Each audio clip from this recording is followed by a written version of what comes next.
Hey guys, welcome back to the Foolish Show. Of course, I am Foolish Phil. Just giving you my foolish thoughts after Michigan's 35-7 victory over UNLV. Coming into this game, I had three big questions in my mind. One, would the defense step up? There was obviously lots of talk. I failed to mention this last week in my video. I don't know how it slipped my mind. But there was talk, especially there was 0 sacks last week. Would the defense step up and get some pressure? Big answer to the question is yes. Michigan had 5 sacks in the first half. That was it for the game. Wish they would have got a couple more. Anyways, and 10 tackles for loss. So the defense definitely stepped up. They had the shutout go until UNLV's last drive. I believe they held UNLV to 1.9 yards per play in the first half. So everything was very nicely done by the defense. Second question I had. Would Michigan's running attack look any better? And I kind of have to say this one's still no. I mean, true, they ended up with like a 179 yards for the game. Okay. But you have Johnson's 26-yard run on the reverse. JJ, which I love to see, had 3 carries for 38 yards. Corum had 15 carries for 80 yards, I think. Okay, great. 3 touchdowns, too. He very nicely scored those 3 touchdowns from inside the 5 on each one of them. But the big kind of is Donovan Edwards had 6 carries for 9 yards. So, I mean, when you have your 2 best running backs don't hit 100 yards, and they played into the third quarter, almost all the way to the fourth quarter, when the starters got pulled, when it was 35-0, then the starters got pulled on offense.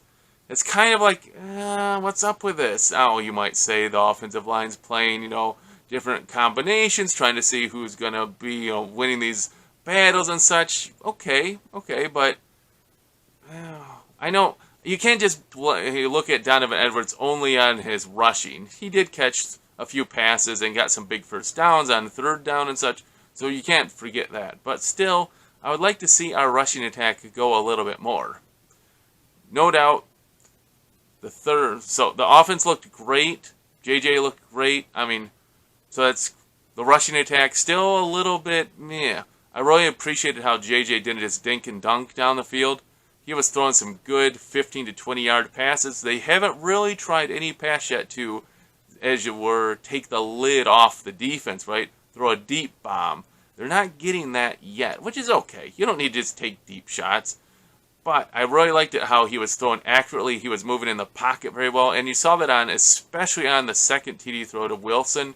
He went forward and then he shifted sideways towards the TV screen, I guess, towards the Michigan sideline.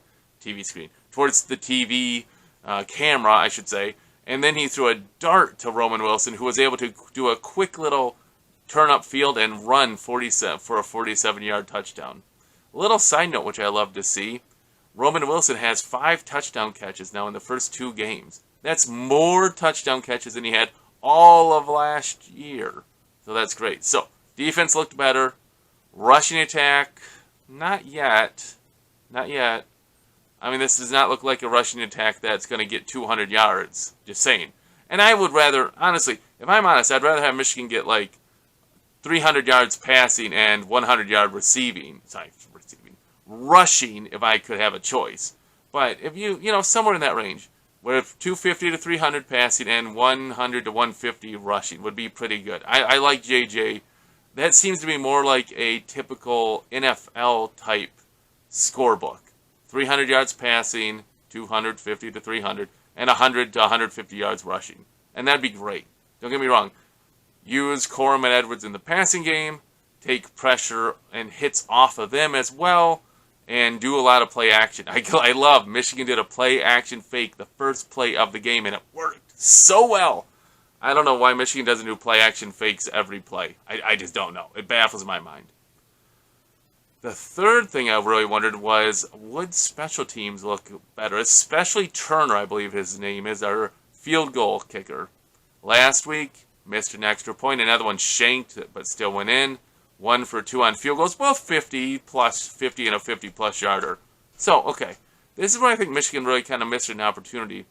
First half, middle of the second quarter-ish about, they were up 14-0, and they decided to go on a for it on 4th and 3. Jay Harbaugh was the coach at this point. And they decided to go for it, not take the 37-ish yard field goal, and they didn't get it, obviously. And it's disappointing because you really need to work on your field goals. Special teams is very important. Those hidden yards, those missed opportunities to practice things are really important. So, my three big things: defense looked better, rushing game meh, and special teams in A. You didn't really get to see much of anything. I gotta say, Domain is punting very well, and that's looking very good. He was getting some good high punts. I think he averaged 47.5 yards per punt or so that I saw. Michigan is two thirds there it is, 2/3 of the way through their cupcake schedule. And next up they get Bowling Green coming in, Bowling Green State University, I believe it is, coming in for a night game next week in Ann Arbor. So that'll be interesting to see how that plays out. One more little side note, just at the very end. I don't really have a problem that JJ and the starters played when they were still up 28-0. It was near the end of the third quarter. 28-0. They wanted to get to 35. I understand that fine. Great. They go down. They get their final touchdown. Corum gets it, I believe it is. 35-0. They rest JJ. Great. Whew. You got to be careful with these things because the next offensive play Michigan had, Tuttle, transfer from Indiana, does a nice read option. He keeps the ball, runs a nice run. Maybe it was like 20-some yards, 21 yards. He gets pushed when he's out of bounds. It looked a lot worse than it was. I mean, the push caused him to fall over all kinds of equipment, and he lands bad and has to come out with a bad shoulder. He didn't come in. He was only in for one play. My whole point of this is, you got to be careful. JJ is Michigan's most important player. Really, to me, he is. And Michigan will go as far as JJ can take them, and he's the most important. And it has been that way in football for so long that the quarterback's the most important. You have to keep him healthy. He should not play any series more than is required. I will accept 35 points, pull him out. Last week it was 30 points, and then they pulled him out. So don't risk it. One play could derail your whole season, so only play him when he needs to be used that way. I gotta say, I love the fact that Michigan did some quarterback runs. I totally agree that if Michigan did 3 to 5 quarterback runs a game, that makes the defense play differently. You saw that when Michigan did that versus TCU. You saw that when Michigan did that versus Ohio State. You saw that versus Penn State. When they have to respect JJ as a running threat, it totally changes the offense. So it's good to sprinkle that in just a little bit. 3, 4, 5 carries a game. You don't want him to get crushed. I know he took a big shot on his thigh, came on one of the last scoring drives. But, that's going to happen. That's football. But you need that to take the offense to the top level. Hey, guys. Thanks for watching. If you have any thoughts about the game, please put them in the box below. I'll try to respond as I'm able to. As always, appreciate the views and the comments. And until I see you guys next time, go Blue!